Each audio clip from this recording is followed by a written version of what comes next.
जय शनिदेव और जय श्री राम भाइयों। आज का जो हमारा विषय है जोड़ा शक्ति। जोड़ा शक्ति के बारे में आज हम चर्चा करने वाले हैं, विश्लेषण करने वाले हैं। अगर आपने इस चैनल को सब्सक्राइब नहीं किया तो सबसे पहले चैनल को सब्सक्राइब करिए, लाइक करिए, शेयर करिए। भाइयों देखिए, मैं आपको हमेशा कहता हूँ कि अपने चैनल को सब्सक्राइब करिए, क्योंकि जो जानकारी मैं आपको देने की कोशिश करता हूँ ऐसी ईमानदारी की सही जानकारी आपको कहीं भी सुनने को नहीं मिलेगी। इसी वजह से मैं आपको बार बार कहता हूँ कि अपने चैनल को सब्सक्राइब करिए, लाइक करिए, शेयर करिए। भाइयों आप सब लोग जानते हैं कि समाज में गुप्त धन के बारे में बहुत सी अफवाहें हैं, बहुत सी चर्चाएं होती है। क्या सही जानकारी है, क्या झूठ जानकारी है, इसके बारे में हम चर्चा करते हैं, विश्लेषण करते हैं। तो जो आज मैं आपको जानकारी देने वाला हूँ जोड़ा शक्ति के बारे में। तो जोड़ा शक्ति क्या होती है? ये सबसे महत्वपूर्ण एक टोटका है, सबसे महत्वपूर्ण एक गुप्त धन की शक्ति होती है जोड़ा शक्ति। बहुत ही पावरफुल ये शक्ति होती है। अगर ऐसी कहीं जोड़ा शक्ति किसी भी धन के ऊपर है तो धन को निकालना बहुत ही कठिन हो जाता है और बहुत ही उस शक्ति का सामना करना कठिन हो जाता है। तो जोड़े का मतलब होता है कि दो शक्तियाँ, ठीक है। जोड़ा शक्ति का जो पहला मतलब होता है कि दो शक्तियाँ। अब दो शक्तियाँ कहाँ कहाँ होती है? जैसे नाग नागिन का जोड़ा, या फिर जो कोई भी पक्षी हो, कोई प्राणी हो, या फिर कोई पति पत्नी का जोड़ा। मतलब जहाँ पर दो शक्तियाँ आती है उसको जोड़ा शक्ति कहते हैं। तो ये जो बात होती है भाइयों की, छोटे मोटे जो तांत्रिक होते हैं बात को समझ नहीं पाते और ऐसे वो क्या कर देते हैं, कहीं पर भी किसी भी शक्ति को छेड़ देते हैं और बाद में वो शक्तियाँ फिर जो घर के मालिक होते हैं, जो प्रॉपर्टी के मालिक होते हैं, उनको प्रॉब्लम देना चालू कर देती है।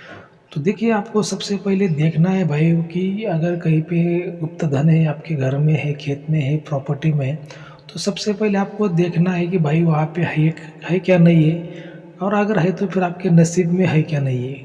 क्योंकि मान लीजिए कि आपके घर में है, आपके खेत में है, लेकिन आपके नसीब में नहीं है, तो फिर उसका होने का भी कोई फ़ायदा नहीं है। क्योंकि आपके प्रॉपर्टी में है लेकिन नसीब में नहीं है, क्योंकि जो जहाँ पर धन है, जो ज़मीन के अंदर धन है, वो 200-300 सालों से वो धन है। तो आपके जैसे कितने भी लोगों ने जन्म लिया और कितने भी लोग मर गए। तो ज़मीन में है लेकिन नसीब में नहीं है तो कोई फ़ायदा नहीं। पहले तो नसीब में होना चाहिए। अगर नसीब में है तो ज़मीन में तो आपको कहीं भी मिल जाएगा, चाहे आपके ज़मीन में मिल जाए, चाहे किसी मेहमान के, चाहे किसी दोस्त के, चाहे कहीं भी आपको चलते फिरते दिख जाए, मिल जाए। पहले आपको आपका नसीब देखना है कि भाई आपके नसीब में क्या योग है, आपको क्या नसीब में लिखा है, आपको मिलेगा नहीं मिलेगा, अच्छा है बुरा है। पहले आपको आपका कुंडली का विश्लेषण करना है। अगर किसी के पास में कुंडली नहीं है तो हाथों से भी वो योग को जाना जाता है। तो अच्छे गुरु की अगर आप सलाह लेते हैं या फिर आप हमें भी कांटेक्ट करते थे, हम भी आपकी कुंडली देखते हैं। लेकिन जो हमारे चैनल की फीस होती है भाई वो लागू रहती है। आपको इस बात का ध्यान में रखना है, क्योंकि जो हम यूट्यूब पर वीडियो बनाते हैं, चैनल बनाते हैं, इसको भाई बहुत खर्चा लगता है। इसी वजह से जो चैनल की जो फीस होती है भाई आपसे वो लेनी पड़ती है।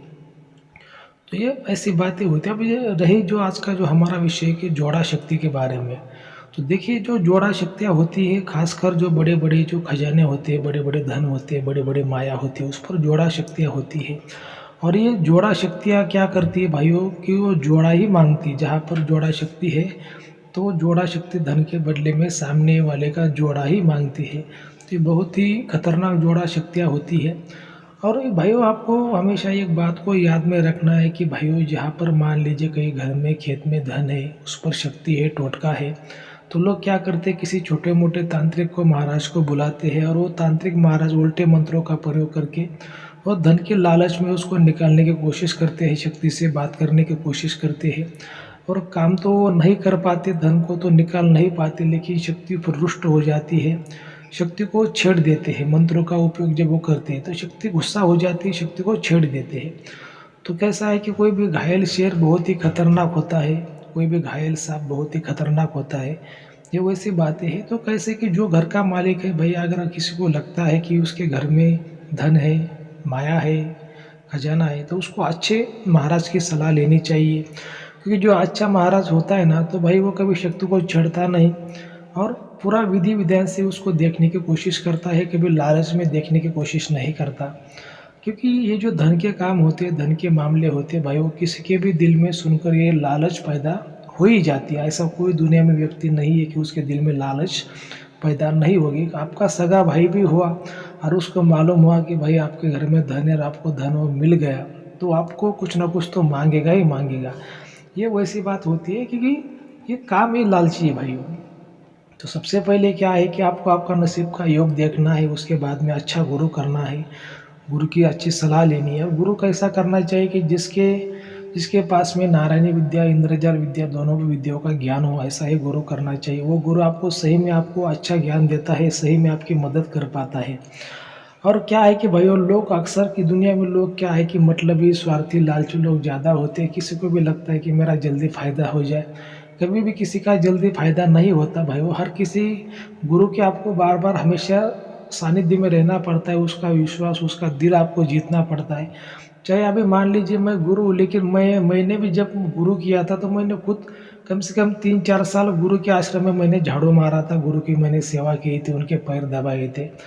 और मेरे भी जो दादा गुरु थे उनको 4-5 कम से कम 6-7 उनको नाती थे, लेकिन उन्होंने किसी को भी इंद्रजाल विद्या नहीं दी, खाली मेरे को ही दी। क्योंकि ये सेवा होती है, भक्ति होती है, विश्वास होता है, प्रेम होता है, तभी कोई गुरु किसी शिष्य की रियल में मदद करता है। और ये कैसा लोग ये बातों को भूल जाते हैं। लोगों को क्या लगता है कि भाई हम ऐसे किसी को 2 बातें मीठे बोलेंगे तो हमारी बातों को गुरु मानेगा। ऐसा नहीं होता। शिष्य से गुरु कभी भी ज़्यादा होशियार होता है। तो पूरी ईमानदारी से गुरु की सेवा तन मन धन से करनी चाहिए, अच्छा गुरु करना चाहिए, गुरु के सानिध्य में रहना चाहिए। और भाइयों देखिए बातें दुनिया में ये सब है। लोग क्या होते हैं ना कि आज थोड़ा पढ़ा लिखा ज़माना हो गया तो लोग ये बातों को पुरानी बातों को भूल जा रहे हैं। देखिए दुनिया में राम है तो रावण है, दिन है तो रात है, देवता है तो शैतान है। ये वैसी बातें होती कि दुनिया में दिन है तो रात है, तो भाई सब है दुनिया में। लेकिन क्या हो जाता है जो रात के प्राणी होते हैं वो रात में जो निकलते हैं वो दिन में सो जाते, तो वो क्या बोलते हैं कि भाई दिन नहीं छे। और जो दिन में जो घूमते हैं रात में सो जाते हैं वो बोलते हैं रात नहीं छे। ये वैसी बात है कि रात भी है और दिन भी है। तो भाइयों ये जो मेरा आपको समझाने का यही मकसद है कि भाई जो धन होते हैं उस पर शक्तियाँ होती है, टोटके होते हैं। और ये जोड़ा शक्ति अगर किसी धन पर है तो बहुत ही खतरनाक होती है। जोड़े के बदले जोड़ा ही मांगती है, तभी वो शांत हो जाती है। ऐसे धन को कभी लालच से नहीं करना चाहिए, उसको कभी भी हाथ नहीं लगाना चाहिए। और जैसे मैंने आपको कहा कि अगर मान लीजिए आपके घर में है तो अच्छे गुरु की सलाह लेनी चाहिए, किसी लालची गुरु की सलाह बिल्कुल भी नहीं लेनी चाहिए। इस भी बात का आपको ध्यान में रखना है। और ये जो बातें होती है भाइयों बहुत ही रहस्यमय बातें होती है। ऐसा 2-4-5 मिनट में आपको समझाना इतनी आसान बात नहीं है। आज मैं आपको वीडियो के माध्यम के द्वारा समझाने की कोशिश कर रहा हूँ कि आप देखिए जो जोड़ा शक्ति आपके सामने जो दिख रही है, 2 पक्षी है, नर और मादा। ये भी जोड़ा है, पक्षी का भी जोड़ा हो सकता है, प्राणी का भी जोड़ा होता है, मनुष्य का भी जोड़ा होता है। जोड़ा शक्ति यानी नर और मादा मतलब 2 शक्तियाँ उसमें, उसको जोड़ा शक्ति बोलते हैं। तो भाइयों जब वो लोग पहले ज़माने के जब धन को रखते थे उस पर जो टोटका करते थे तो उस पर वो उसके पुतले बनाते थे, और वो पुतलों में फिर वो जान आ जाती थी। और बाद में वो पुतले भी सोने के हो जाते हैं जब उसमें जान आ जाती है। तो ये बहुत ही रहस्यमय बातें, ये तंत्र मंत्र विद्या की बातें हैं। इतना ऐसे 2-4 मिनट में समझाना इतनी आसान बात नहीं है। लेकिन आपको ये ध्यान में रखना है कि भाइयों जब कोई शक्ति आपको संकेत देती है तो शक्तियाँ बहुत ही खतरनाक होती है। और जब आपके पास में एक अच्छा गुरु होता है तो वो हमेशा आपकी मदद करता है और आपका बचाव करता है भाइयों। और आप गुरु से आपका बहुत मात्रा में आपका फ़ायदा भी हो जाता है। लेकिन आज के ज़माने में क्या हो गया है कि लोग ये बातों को भूलते जा रहे हैं। और 90% जो लोग हैं गुरु करते ही नहीं है, और करते हैं तो खाली लालच के खातिर करते हैं। एक दिन में करते हैं, दूसरे दिन भूल जाते हैं। ऐसा नहीं होता। गुरु जब किया तो उसके सानिध्य में रहना पड़ता है, उसको भूलना नहीं पड़ता, उसकी सेवा करनी पड़ती है, उसको तन मन धन से उसकी सेवा करनी पड़ती है। ये भी बात का आपको ध्यान में रखना है। तो ठीक है, अगर आपको कोई भी डाउट है, कोई भी आपको समस्या है, प्रॉब्लम है, तो आपको जो नंबर स्क्रीन पर दिखाई दे रहा है उस पर आप हमें संपर्क कर सकते हैं। लेकिन जो चैनल की जो फीसें लागू रहेगी इस बात का आपको ध्यान में रखना है। जय शनिदेव, जय श्री राम, धन्यवाद।